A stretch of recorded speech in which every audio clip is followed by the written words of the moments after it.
कथा कह रही सबके जीवन में 3 प्रकार की समस्याएं तो लगभग सभी के पास है।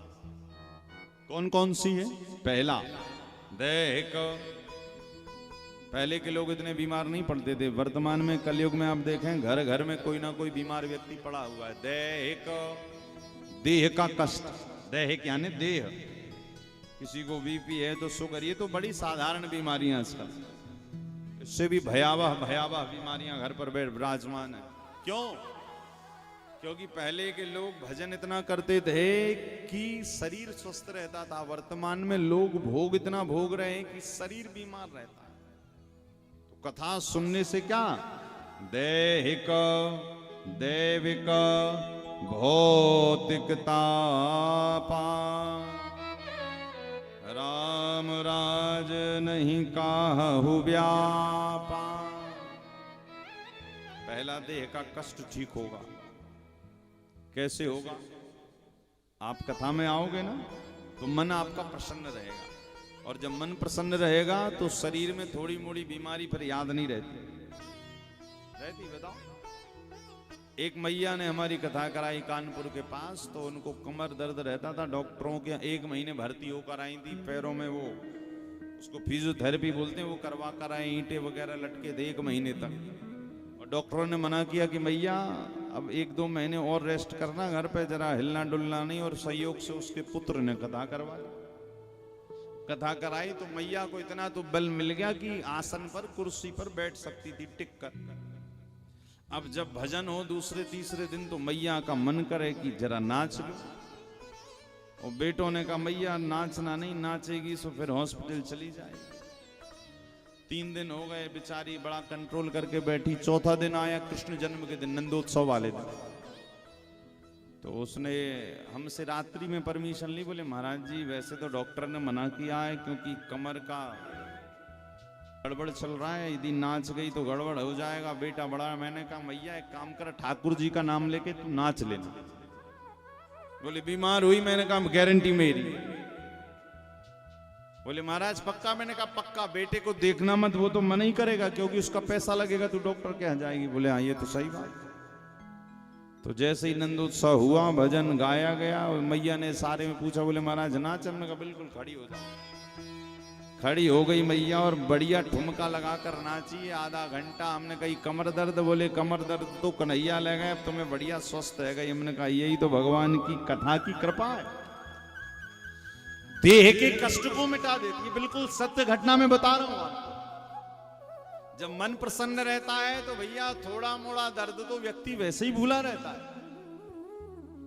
तो आपके व्यातर गांव में कथा हो रही भैया, जो नाचने वाले हो ना, बढ़िया एकदम मस्त, ठाकुर जी के नाम में राधा रा। और ना बनता हो तो कल से घर में प्रैक्टिस करके आना, और ना बनता हो तो हम यहां करवा देंगे। भाई हम लोग ब्रजवासी लोग इसी कारण तो आए आपके यहाँ पर।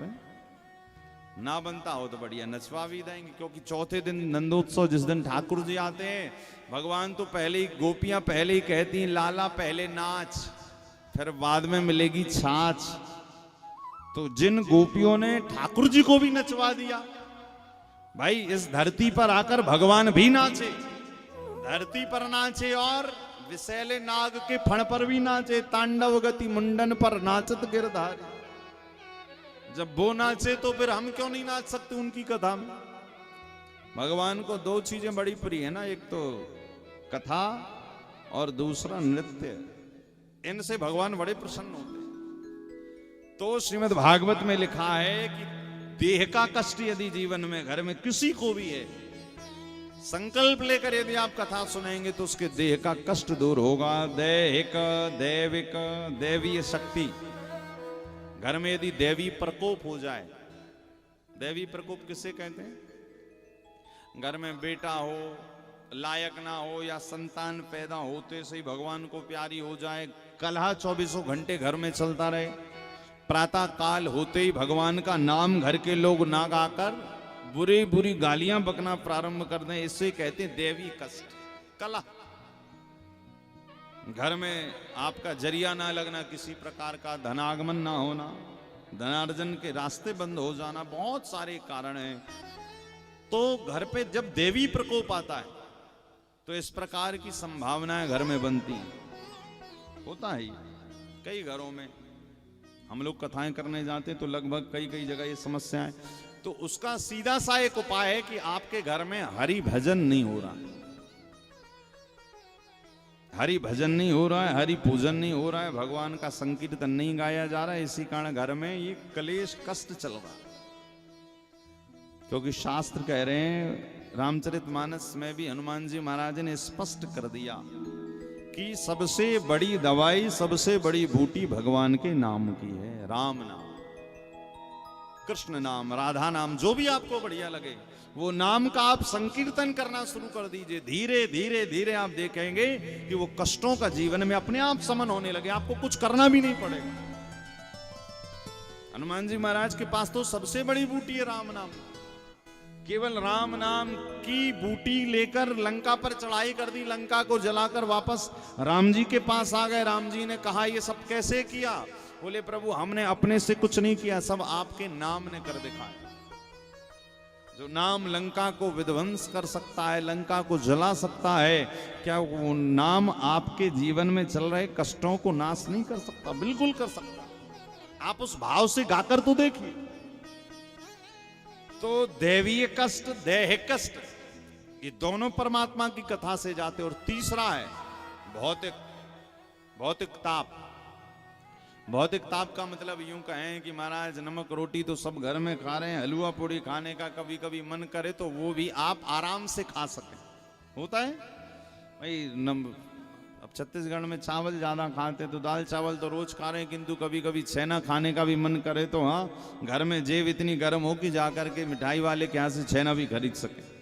ऐसा ना हो कि सोचना पड़े अरे महाराज हम तो केवल दाल चावल ही खा सकते हैं, छेना के लिए पैसे नहीं। ये क्या है? ये भौतिक सुख है। परमात्मा ने शरीर दिया है, घर दिया है, परिवार दिया है, तो शास्त्र कह रहे हैं, कथा कह रही है कि खूब मेहनत करके पुरुषार्थी बनिए। धन कमाना बिल्कुल बुरी बात नहीं, ऐश्वर्यवान बनिए, पुरुषार्थी बनिए। भगवान द्वारिकाधीश जब तक वृंदावन में रहे तब तक तो गाय चराते रहे, किंतु जब द्वारिका के राजा बने तो भगवान ने सोने की जूतियां भी पहनी। क्यों? हमारा धर्म हमें इस बात की शिक्षा देता है कि भैया जब इस धरती पर आए हो, शरीर मिला है, तो खूब मेहनत करो और खूब भजन भी करो। भजन के बल पर यदि मेहनत करोगे तो मेहनत तुम्हें शीघ्र फल तक पहुंचा देगी। गोस्वामी जी ने इसी कारण कहा है कि इस धरती पर यदि कोई भी नर कर्महीन है तो वो अपने से वस्तुओं को प्राप्त नहीं कर पा रहा, गलती उसकी। परमात्मा ने तो उसको शरीर दे दिया, समझ जाओ भगवान ने उसको एक जरिया दे दिया, भैया तू मेहनत कर और जितना कमा सकता उतना कमा।